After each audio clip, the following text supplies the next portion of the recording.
ॐ हां हौं शिवाय नमः। ॐ हां हौं शिवाय नमः। ॐ हां हौं शिवाय नमः।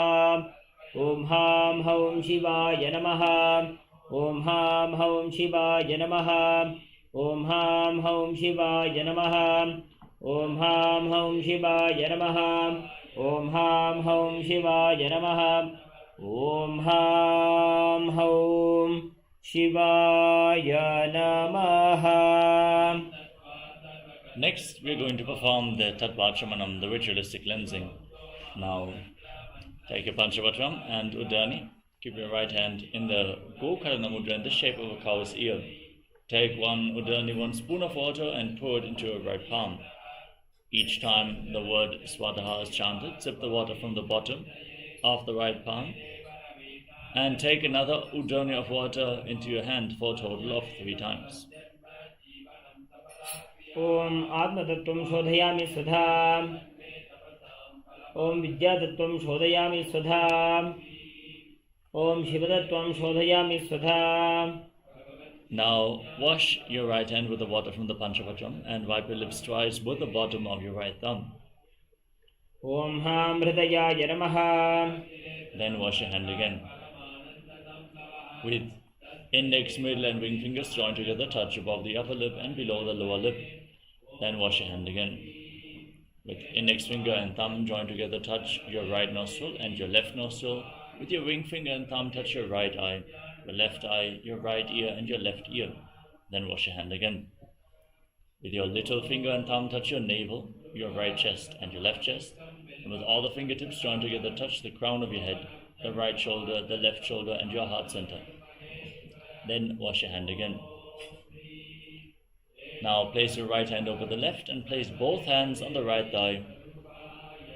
Close your eyes and make a sankalpa, a conscious resolution for what you want to manifest in today's ritual of Nityananda Yoga. Hold this visualization as we chant the sankalpa mantra. ॐ ममोपात्त समस्त दुरितक्षयद्वारा भगवत् श्री नित्यानंद परमशिव प्रीत्यर्थम श्री नित्यानंदेश्वरी परमशिव शक्ति समेत श्री नित्यानंदेश्वर परमशिव प्रीत्यर्थम च अद्य पूर्वोक्त एवं गुण विशेषेण विशिष्टायाम् अस्यां शुभतिथौ पूर्ण आरोग्य युक्त दृढ़गात्र यौगिक शरीर सिद्ध्यर्थम परमशिव शक्ति आविष्करणार्थम नित्यानंद योगाभ्यासं करिष्ये। Now wash your right hand once more. Om अपौपस्पृश्य And keep your Panchapatram and Udani aside out of harm's way so we can safely enter into the ritual of Nityananda Yoga.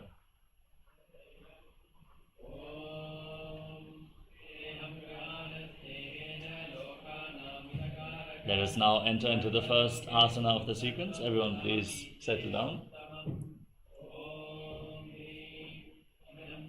The first asana is Sukhasana. Sit in a comfortable cross-legged position with your head, neck and spine in a straight line. Place your hands on top of your knees in Bindu Mudra with index fingers and thumbs together. Visualize Lord Shiva in your inner space. Breathe in Samana Kumbhaka. Inhale deeply into your navel region. Hold your breath. Then exhale fully. Again hold your breath. Visualize the flame being kindled in your navel, rising upwards. Engage Mahamudra Bandha, the combination of the root lock, the Mula Bandha, contracting the perineal floor and pulling it inwards, the Uddiyana Bandha, the abdominal lock, contracting your muscles above and below the navel and pulling your stomach in and up towards your spine, and the Jalandhara Bandha, the throat lock, tucking your chin to the chest, internally contracting your throat muscles. All the 3 bandhas performed together again form Mahamudra Bandha. Internally chant the japa Soham continuously without striking a sound. Visualize it rotating around your throat in the first asana of this sequence, Sukhasana. तत्सुखासनमित्युक्तमशक्तस्तत्समाचरेत् आसनं विजितं येन जितं तेन जगत्त्रयम्। The next asana is Parvatasana. Now, place your feet on top of opposite thighs. Sit in Padmasana. Join your palms and raise your arms up above your head with the elbows straight, hands in Anjali Mudra. Engage Mahamudra Bandha and visualize yourself as Mount Kailash. अथ वक्षे महादेव पर्वतासनमङ्गलं यत्कृत्वा स्थिररूपी स्यात् षट्चक्रादिविलोपनम्. Now extend your feet away from the body and bring the soles of the feet together. Interlock your hands behind your back and lean forward and down, placing your forehead on the ground behind your heels. Engage Mahamudra Bandha, gaze to the nose and visualize Swamiji in Halipavasana. पूरव विधि जाहू में जानो उभय पगथली संपुटिठानो विष्टपछे दोवो करयावो दक्षिण करसो वाम गहावो. Rise up. Now extend your arms out in front, cup your palms and place them on the ground in front of the feet. Bend from your hip, try to keep your back straight and lean down all the way. Bring your head behind the heels, gaze to the nose, engage Mahamudra Bandha and visualize yourself as a snake in Nagipavasana. पूरव विधि परियागाने नीचौ होवी कहो निभणास्यो लगाई हाथ आगाने धरती लगावे पसारी दो हाथ की अंजुली करे. Now stack your knees and ankles. Sit in Ardha Padmasana. Excuse me. Keep your hands in Prana Mudra and hold on to the big toes and extend the legs forward and up. Then cross your legs into Padmasana and lean forward and down onto your elbows. Engage Mahamudra Bandha and visualize yourself as a bird in Kokilasana.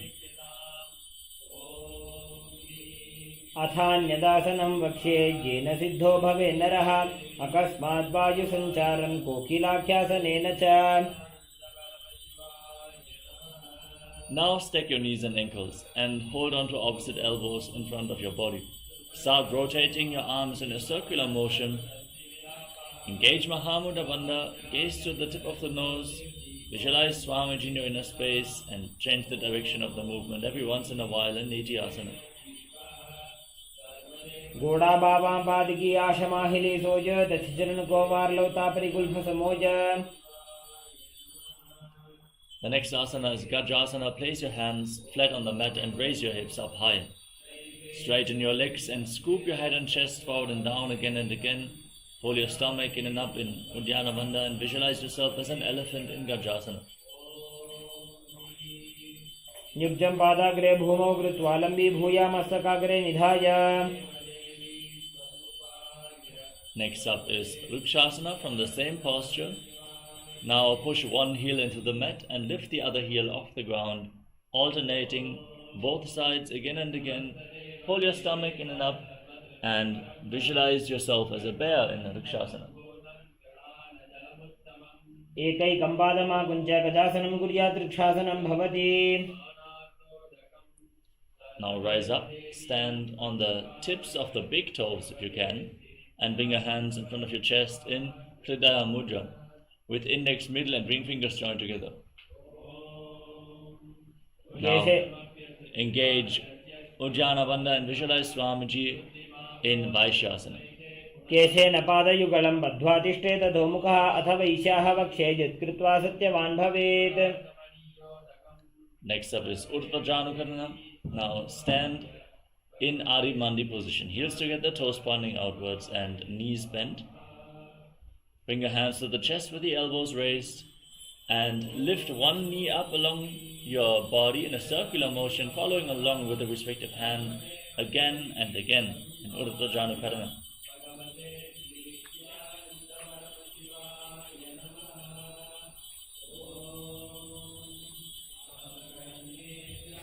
The next asana is Bala Lingasana. Now interlock your fingers from the outside in Sarva Shankari Mudra. And pull one knee up towards your chest. Pull it close with your hand. Engage Mahamudra Bandha and visualize yourself holding a baby in Bala Lingasana. एकं जानोरस्यालिङ्गे स्थातव्यं बाललिङ्गनं भवति. Now pull the foot behind towards your buttocks, holding it with your hands interlocked in Parasha Mudra. Engage Mahamudra Bandha, all three bandhas as you stand erect on the mat like a rod in Paramashivoham. स्थित्वैकस्मिन् पादतले कराभ्यां वेष्टयेत्तनुं पृष्ठे संस्थाप्य यत्नेन पादपीडनमासनम्. Next up is Natarajasana. Now hold the sole of the foot from the inside and kick the leg back and up as you extend the other arm forward with the hand in Bindu Mudra, index finger and thumb together. Visualize yourself as Lord Nataraja. उत्तानपादं क्रौञ्चं च मरीचिं वीरभद्रकं नटराजं त्रिकोणं च सुप्ताङ्गुष्ठप्रसारणे.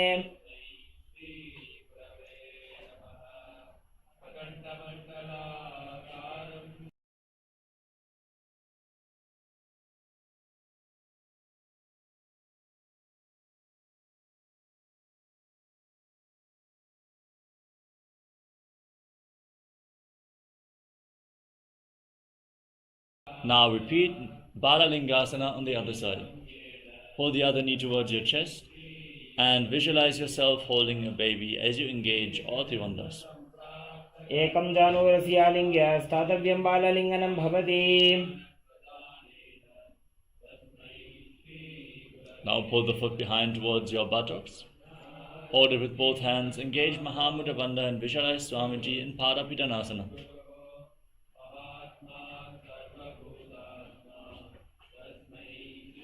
स्थित्वैकस्मिन् पादतले कराभ्यां वेष्टयेत्तनुं पृष्ठे संस्थाप्य यत्नेन पादपीडनमासनम्.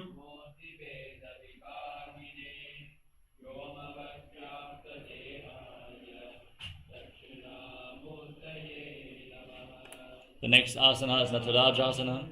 Now hold the sole of the foot from the inside, kick the leg back and up and extend the other hand forward in Bindu Mudra as you visualize yourself dancing as Lord Nataraja. उत्तानपादं क्रौञ्चं च मरीचिं वीरभद्रकं नटराजं त्रिकोणं च सुप्ताङ्गुष्ठप्रसारणे. Next up is Ardha Rijta Karana. Stand in Arimandi, heels together, toes pointing outwards and knees bent. And bring your hands to the chest, elbows raised. Step the right foot behind the left and swing the right arm back and forth like a pendulum. Gracefully move your fingers one by one. Place the hand over the nose, uncross your ankles and repeat the movement on the other side.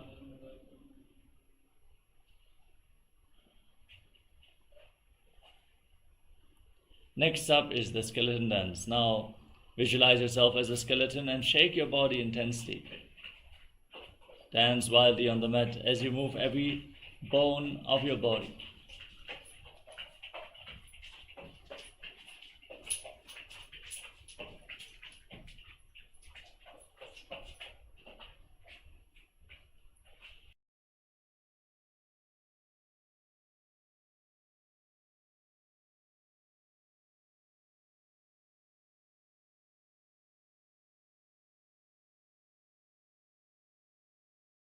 Next up is Katichina Karana. Stand in Arimandi. Cross your arms over top of your head with the palms facing back. Now open up your arms, turn your body to one side, cross them back to the center. And repeat this movement on both sides again and again.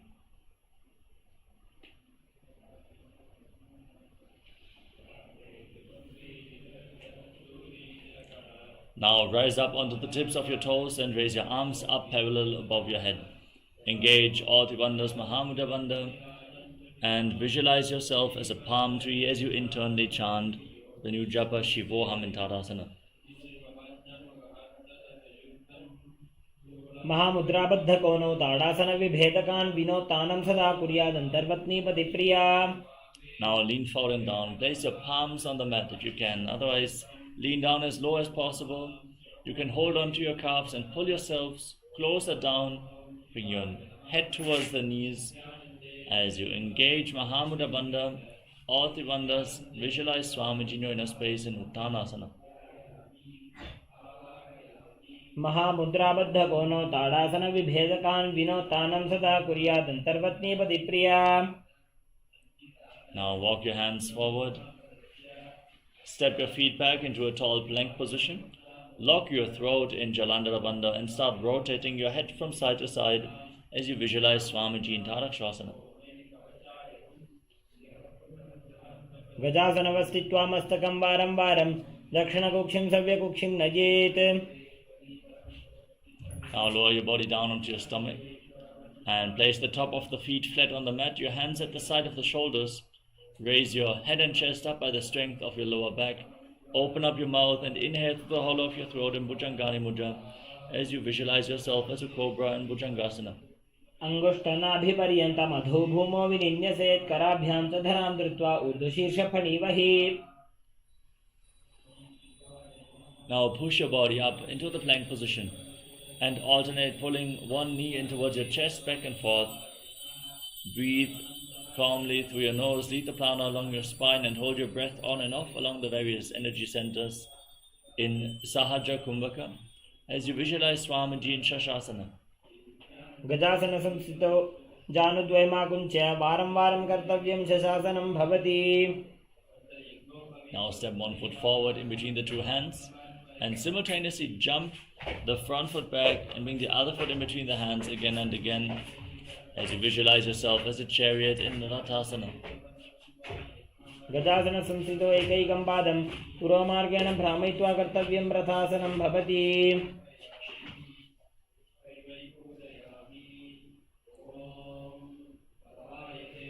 Now step 1 foot forward and the other foot far back. Bend the front knee at a 90-degree angle and raise your arms up parallel above your head. Pull your stomach in and up. In Uddiyana Bandha, gaze towards your third eye and visualize yourself as Lord Viravatta in Viravatasana.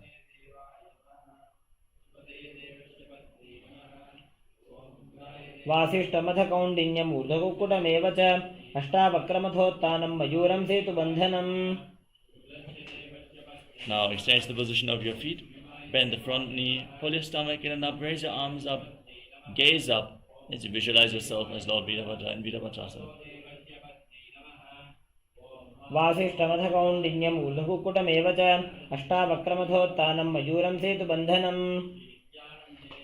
Next up is Vrikshasana. Now raise one foot towards the inner opposite thigh and join your hands in Anjali Mudra as you raise them up above your head. Pull your stomach in and up in Uddiyana Bandha and visualize yourself as a tree in Vrikshasana. वामोरुमूलदेशे च याम्यं पादं निधायतु तिष्ठेत् वृक्षवद्भूमौ वृक्षासनमिदं विदुः.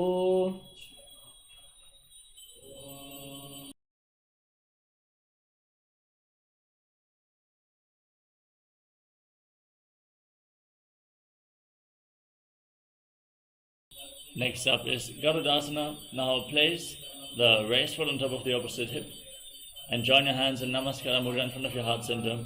Visualize yourself as Lord Garuda in Garudasana. गरुडासनमावक्षे येन ध्यानं स्थिरं भवेत् सर्वदोषाद्विनिर्मुक्तो भवतीह महाबली. Now exchange the position of your feet. Raise the other foot towards the inner opposite thigh. Join your palms. Raise your arms up. Hold your stomach in and up in Vrikshasana, the tree pose on the other side.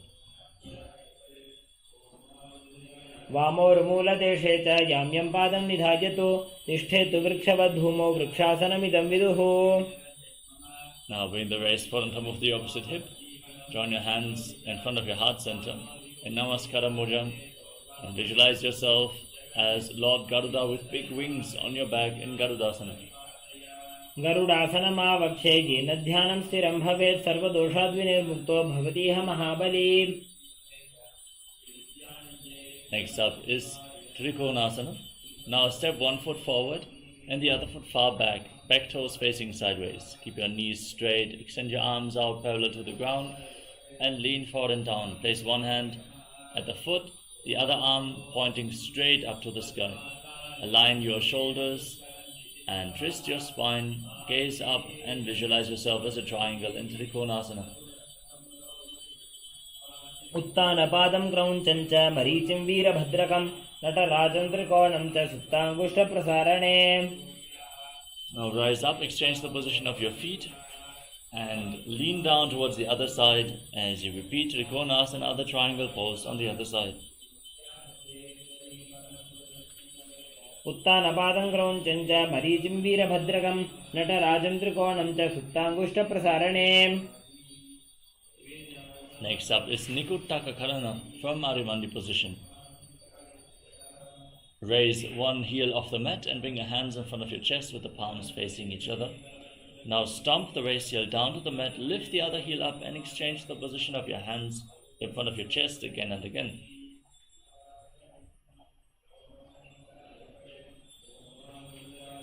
Now lower your body down, raise your heels off the mat and sit on raised heels. As you join your hands in Namaskara Mudra in front of your heart center, start buzzing like a bee on in and exhalation. Internally chant the new japa Sadashivoham as you visualize Swamiji in Angushtasana. कबन्धासनमित्याहुः गोरक्षासनमेव च अङ्गुष्ठमुष्टिकं ज्ञेयं ब्रह्मप्रासादितं तथा. Now step 1 foot forward and keep your hands at the side of the body, palms facing forward in Baddha Mudra, fingertips barely touching the ground. Continuously buzz like a bee on in and exhalation in Brahmari Kumbhaka as you visualize Swamiji in Saurasana. प्रसार्यैकं पादतलं संस्थाप्य त्वेकपादकम्.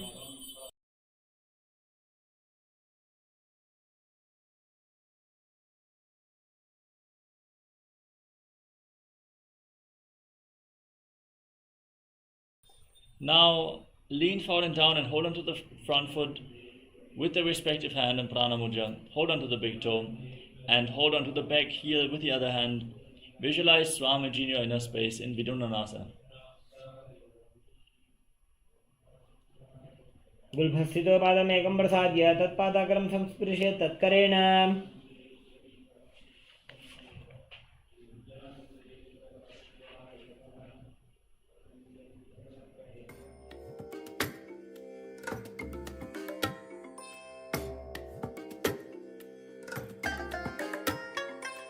I bless you all. Let you all open all your three eyes and manifest the powers of Mahasadashiva. Om Nityananda Paramashivoham. Om Nityananda Paramashivoham. Om Nityananda Paramashivoham. Om Nityananda Paramashivoham. Yes, let us now move on to the next asana, which is Saurasana on the other side. Now step the other foot forward, hands at the side, palms facing forward, and visualize Swamiji as you buzz like a bee in Saurasana.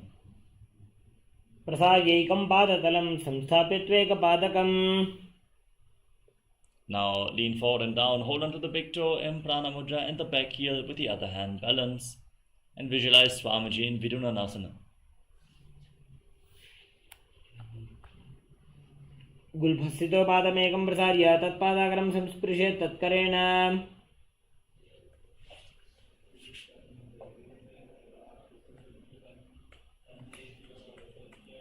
Next up is Brahmajudankashasana.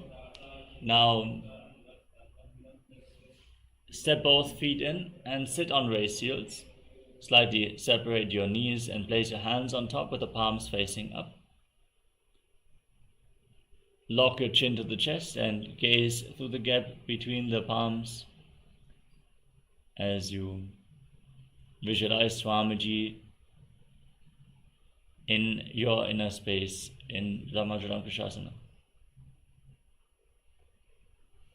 Dogu फणा पाणी होए वैसे AD दो गुदा निवैसे कोरपक दलिया की माहिली Ayush माहेरा शेमिली. Next up is Kapilasana. Drop your knees to the mat, keep the toes tucked, and sit on raised heels with your hands on the thighs. Gaze towards the tip of the nose, pull your stomach in and up in Uddiyana Bandha and visualize yourself as Sage Kapila Muni in Kapilasana.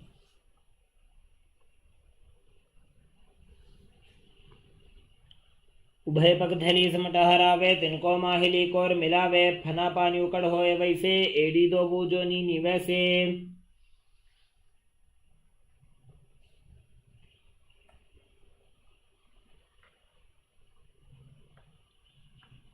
Maintain the same posture, but shift your gaze up towards your third eye and visualize Swamiji in your inner space in Bhadragurukasana.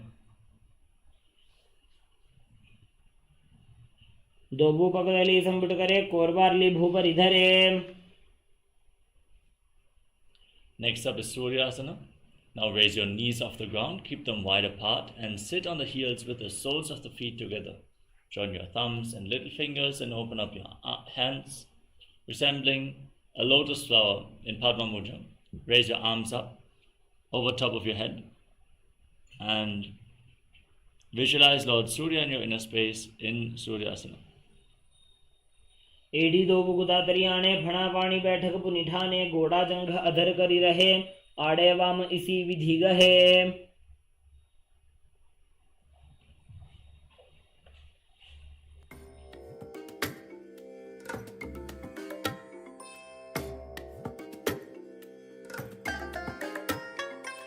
I bless you all. Let you all open all your three eyes and manifest the powers of Mahasadashiva. Om Nityananda Paramashivoham. Om Nityananda Paramashivoham. Om Nityananda Paramashivoham. Om Nityananda Paramashivoham. Om Nityananda Paramashivoham. Om Nityananda Paramashivoham. Om Nityananda Paramashivoham. Om Nityananda Paramashivoham. Om Nityananda Paramashivoham. Om Nityananda. Yes, sorry for the technical glitch. Let us now move on to the next asana, Mandukasana. With the top of the feet flat on the mat, the toes touching behind your back, sit in between your heels. Place your hands on your knees. Gaze up towards your third eye and visualize yourself as a frog. Press your tongue up flat against the palate of your mouth in Manduki Mudra. And breathe through your nose in Sahaja Kumbhaka in Mandukasana. मंडुकासन मध्यस्थं गुर्पराभ्यां धृतं शिरः एतद्भेकवदुत्तानमेतदुत्तान मंडुकम्. Next up is Uttana Mandukasana. Now maintain your legs in the same position, but bring your hands over top of your shoulders, behind your back, holding onto opposite shoulders. Bring your elbows close to your head, pull your stomach in up, gaze to your third eye and visualize yourself as a frog in Uttana Mandukasana. मंडुकासन मध्यस्थं गुर्पराभ्यां धृतं शिरः एतद्भेकवदुत्तानमेतदुत्तान मंडुकम्. Next up is Simhasana. Now cross your feet and sit on the raised heel. Place your hands flat on the knees, gaze to the tip of the nose, stick your tongue out and exhale forcefully through your mouth again and again as you visualize yourself as a lion in Simhasana. दक्षिणं सव्यगुल्फेन दक्षिणेन तथेतरं हस्तौ श्चजान्वौ संस्थाप्य स्वाङ्गुलीश्च प्रसार्य च.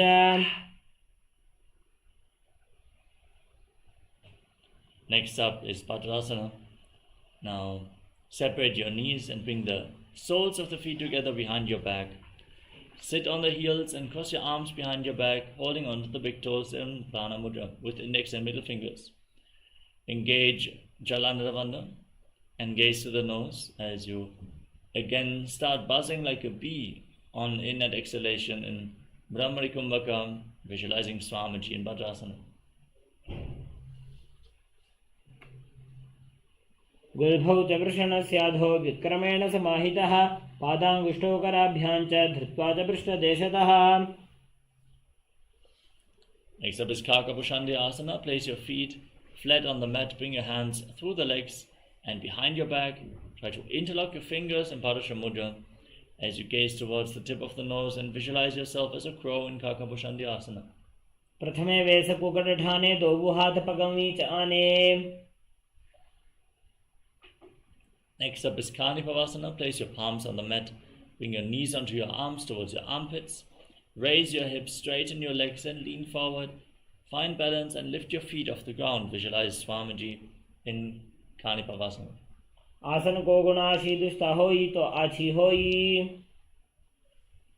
Next up is Kapali Asana, the first inverted posture of the sequence.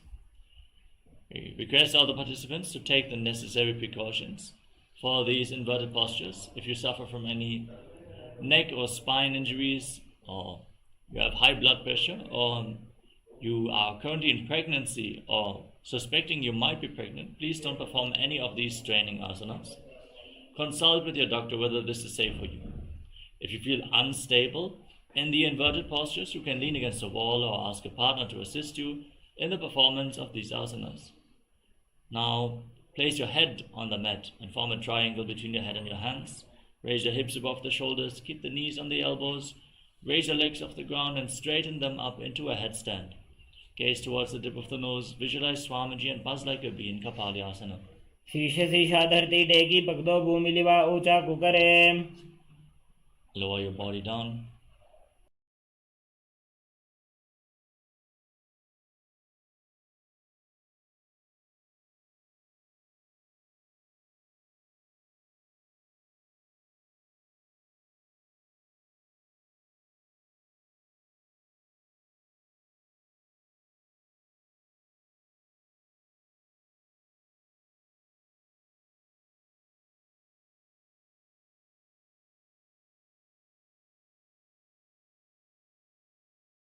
Now, from a squatting position, place your hands on the ground in front of your body, twist your body to one side, align one knee and the respective hip with your elbows, lean forward, find balance, and extend the legs out to the side.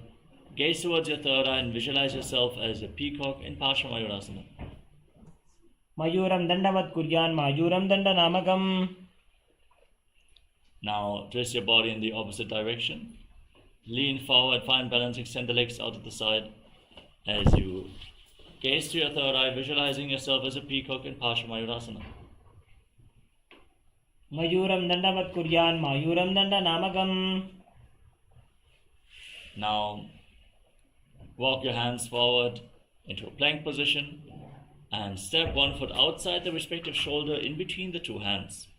Push your hips forward, raise your head, gaze up towards your third eye, and visualize yourself as Lord Kala Bhairava in Bhairaganathasana. आसन को गुण पीती जाई. Exchange the position of your feet. Step the front foot back, bring the other foot to the front. Gaze up, visualize yourself as Lord Kala Bhairava and exhale fully. And hold your breath in Rechaka Kumbhaka in Bhairaganathasana. आसन को गुण पीती जाई.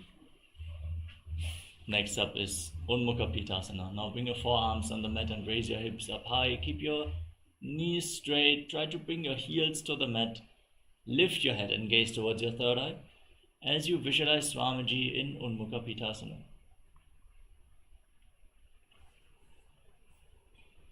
भून्यस्थौ जानुनी हस्थौ चतुष्पदम वाङ्मुखं स्थापिताङ्घ्रि युगल कटिस्थलमभिरुकाम्. Now rise back up onto your hands and rotate your body. Lift one arm up towards the sky. Keep your core engaged, straight as a plank. Gaze up along the raised arm and visualize yourself as H. Vashishta in Vashishtasana. ऊर्ध्वकुक्कुटवासिष्ठ मरीचहल मत्स्यकं परिवृत्तिं चोदरस्य विविधं धनुरासनम्. Place the raised hand down to the mat and rotate your body in the opposite direction. Repeat Vashishtasana on the other side. ऊर्ध्वकुक्कुटवासिष्ठ मरीचहल मत्स्यकं परिवृत्तिं चोदरस्य विविधं धनुरासनम्. Now come to a seated position with your legs extended forward. Bring your hands underneath the buttocks with the palms facing up. Lock your chin to the chest and gaze towards your nose, visualizing yourself as Lord Hanuman in Anjani Asa. दोबू करके उभय हथेली कोरबारली मैले भेली. From the same position, now extend your arms out in front and hold onto the big toes in Prana Mudra. Lean forward and down, bring your head down towards the knees. You can pull yourself forward and engage all the bandhas, Mahamudra Bandha, as you visualize Swamiji in Paschimottanasana. जानु परिललाटन्तु पश्चिमं ताणमुच्यते येन केन प्रकारेण सुखं धार्यं च जायते. Next up is Ugrasana. Now interlock your fingers around your neck and slightly separate your knees as you lean forward and down. Bring your head in between the knees, the elbows outside the legs. Squeeze your core. Engage Mahamudra Bandha as you visualize Goddess Kali in your inner space in Ugrasana. स्वपाणिभ्यां दृढं धृत्वा जानुपरि शिरोऽन्यसेत् आसनोग्रमिदं प्रोक्तं भवेदनिलदीपनम्. Now step one foot in towards your body with the heel close against your perineum. Bring your respective hand in and around the raised knee and interlock your hands behind your back. As you lean forward and down, bring your head towards the knee and visualize yourself as Sage Marichi in Marichiyasana.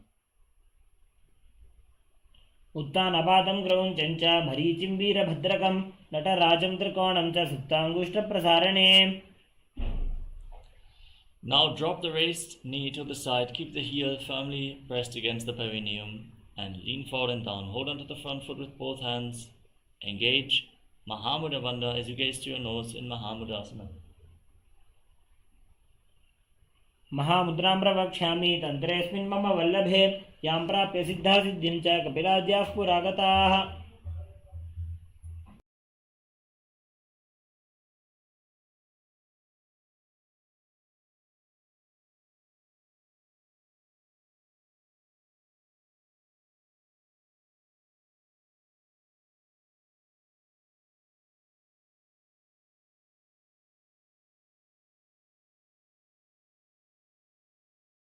Now exchange the position of your feet. Step the other foot in towards your body with the knee raised.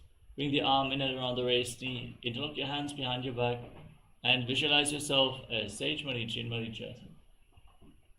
उत्तानपादं क्रौञ्चं च मरीचिं वीरभद्रकं नटराजं त्रिकोणं च सुप्ताङ्गुष्ठप्रसारणे.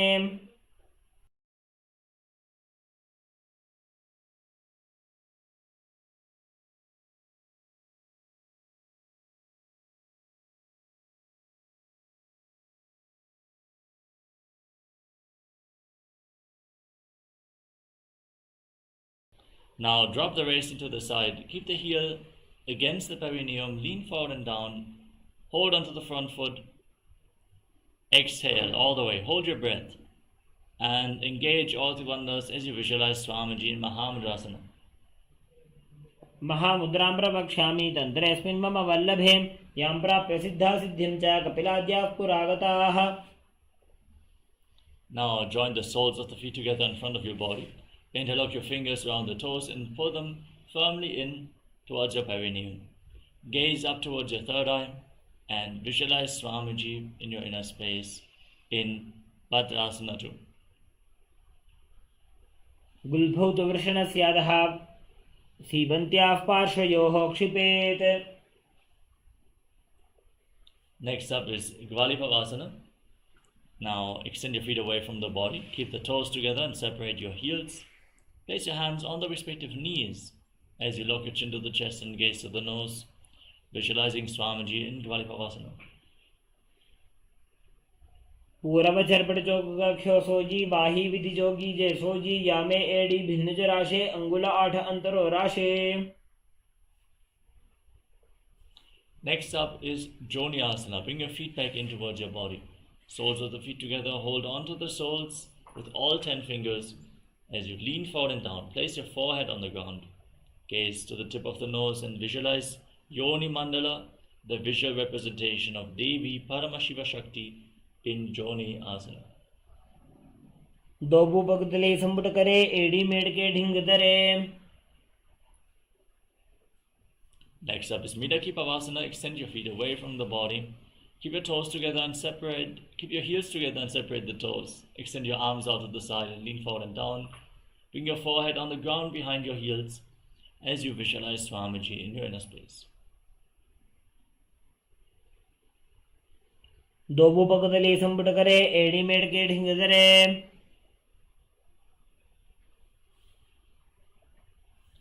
Now bring your feet in towards your body. Keep the toes together and separate your heels.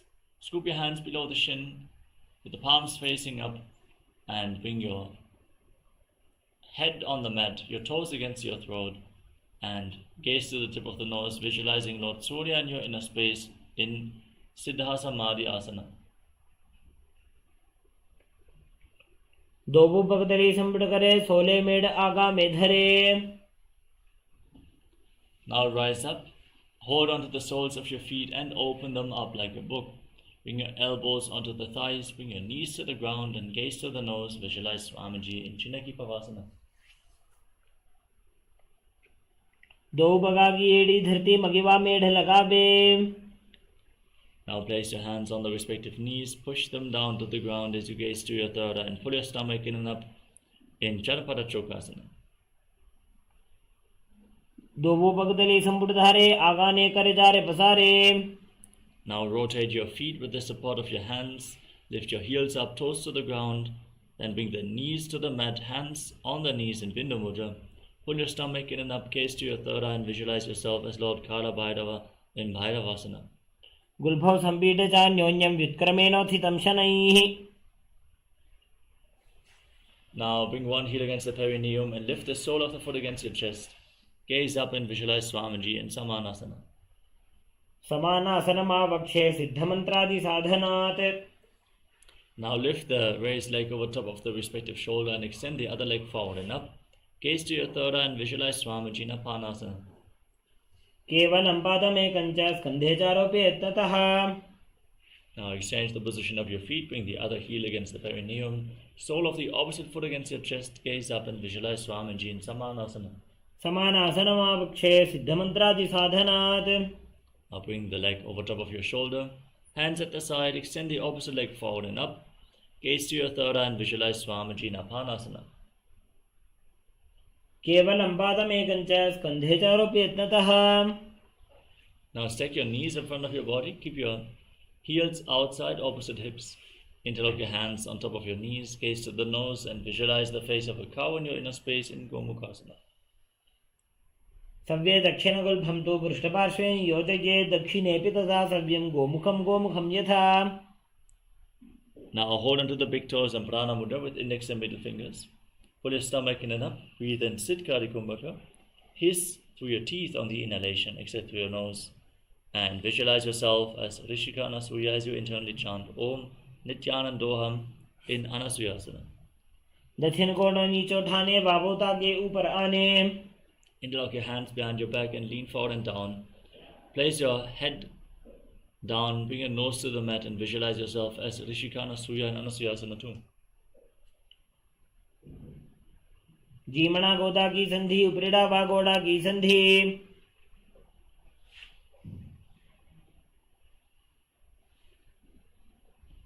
Now bring the left heel against the perineum and place the right foot flat on the mat with the knee raised.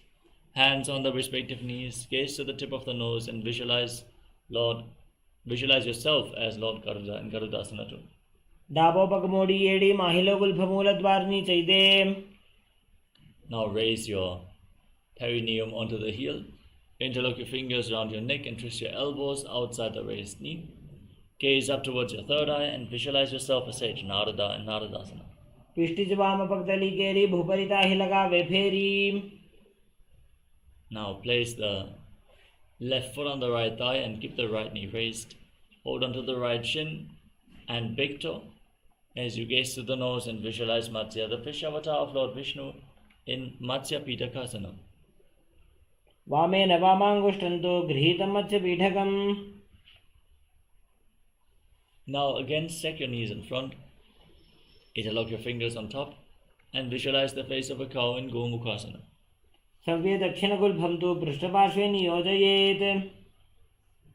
Hold on to the big toes, pull your stomach in and up and gaze to your nose as you visualize yourself as Rishika Anasuya in Anasuyasana on the other side. दक्षिण कोण नीचे उठाने बाबोता के ऊपर आने. Now interlock your fingers behind your back and lean forward and down as you gaze through the nose and visualize yourself as Rishika Nasuya in Anasuyasana 2. जीमणा गोदा की संधि प्रिडावा गोड़ा की संधि मिलाई राशे गोड़ा सिवले पकथल्यालो आड़वाई सुधा राशे. Now step the left foot flat and the right heel against the perineum, hands on the knees.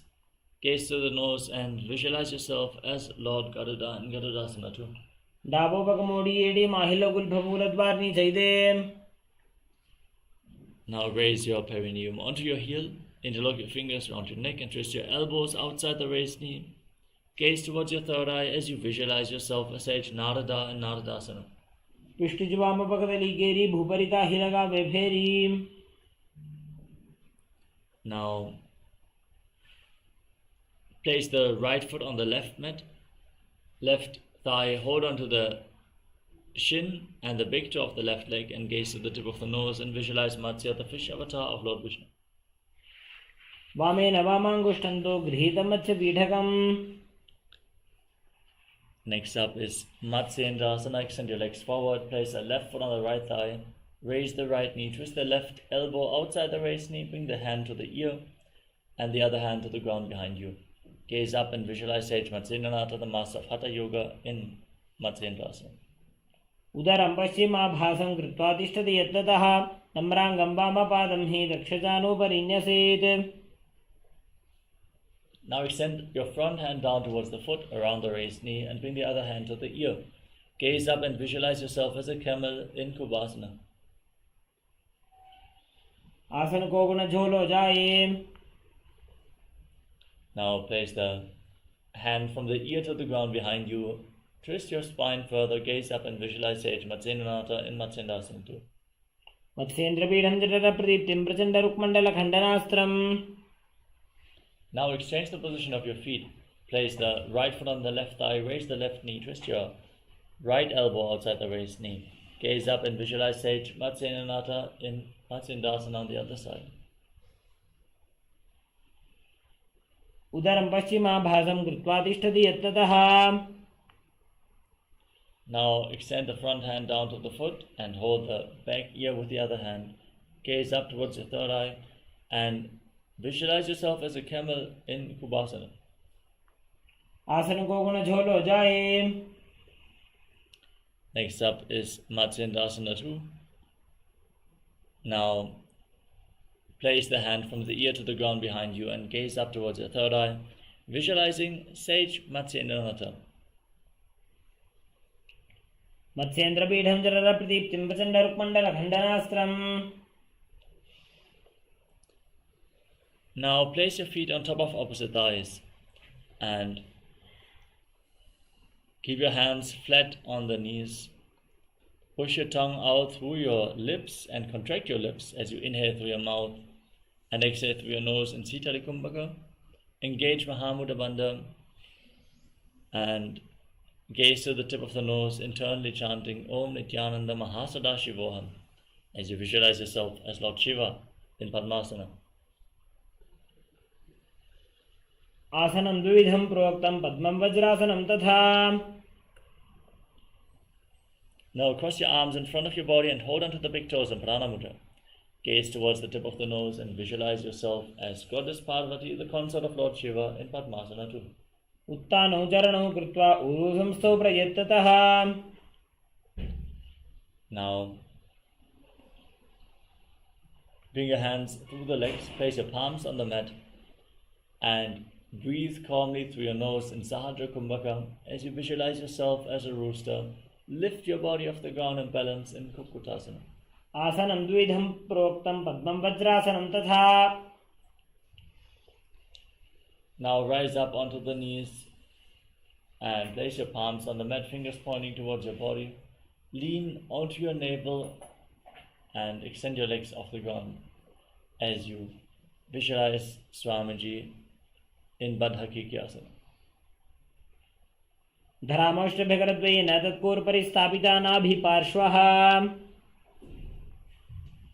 Now extend your legs back. Again with the hands on the mat, fingers pointing towards you, bend your elbows towards your navel. Find balance and extend your legs up straight. visualize yourself as a peacock in Mayurasana. अथ वक्षे Mahadev मयूरासनमुत्तमम्. Now lay down on your stomach. Interlock your hands around your neck, place your forehead on the ground and turn your feet to the side so the toes are pointing outwards and the heels are on the ground. Visualize yourself as a crocodile in Makarasana. अध्यासशेते हृदयं निधाय भूमौ च पादौ च प्रसार्यमानौ. Now place your hands at the side of the shoulders and raise your legs off the mat, including the knees, and hold as you visualize yourself as a locust in Shalabhasana.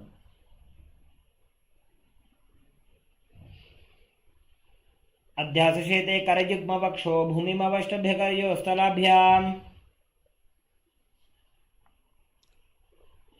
Now bend your knees and hold onto your feet as you pull them outside the hip to the mat.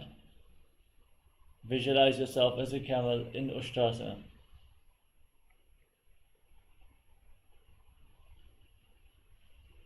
अध्यासशेते पदयुग्मव्यस्तं पृष्ठे निधायापि धृतं कराभ्याम्. Now hold onto the feet, kick your legs back and up, and lift your chest. Raise your head, gaze to your third eye, and visualize yourself as Pinaka, Lord Shiva's bow in Dhanurasana. प्रसार्य पादौ भुजदण्डरूपौ करौ च पृष्ठे धृतपादयुग्मम्. Now come to a kneeling position. Sit in between your heels, toes touching behind you, hands on the knees. Gaze to your third eye and breathe calmly as you visualize Swamiji and internally chant Om Nityananda Paramashivoham in Bhagasana. उल्टा मोड़ी पादौ वैसे बहुरो जुगति करे एक ऐसे. Now place your forearms on the ground, elbows shoulder width apart. Interlock your fingers, support your head. Set yourself up in front of a wall if needed. Then raise your hips and lift your feet off the ground. Pull your knees towards your chest, try to touch them against your chin. As you squeeze your body into a ball, visualize Swamiji and gaze through your nose in Gohyasana. दो वो हाथ की कहोनी जोजी पुनः कलाई जानिए दो जी. Now from this position, raise your legs up into a headstand, Shirshasana. Gaze to the nose. Breathe deeply and slowly as you give massage to your internal organs. Visualize Swamiji in Shirshasana. विपरीतं मण्डलं च द्विधैव विदितं हिनः. Gently lower your legs down and come to a seated position with your legs extended forward. We're going to enter a sequence of rapid exhalations in Bhastika Kumbhaka. We're going to perform this Bhastika Kumbhaka throughout the next few asanas. Exhale rapidly from your abdomen. Contract your abdomen and push the air out of your lungs again and again. Now let us enter the first asana, which is Podyasana. Now hold onto your calves and raise your legs up vertically in front of your face as you visualize Swamiji in your inner space. दो हाथ पग बाहर आने घोड़ा तरह काकसी ठाने. Now extend your arms out parallel, bring your hands behind your back and hold on to opposite shoulders. Keep your legs raised, gaze up and visualize yourself as a mace. उत्तानं शयनं कृत्वा पादौ मिलित्वा प्रसार्य. Now extend your arms out parallel in front of you.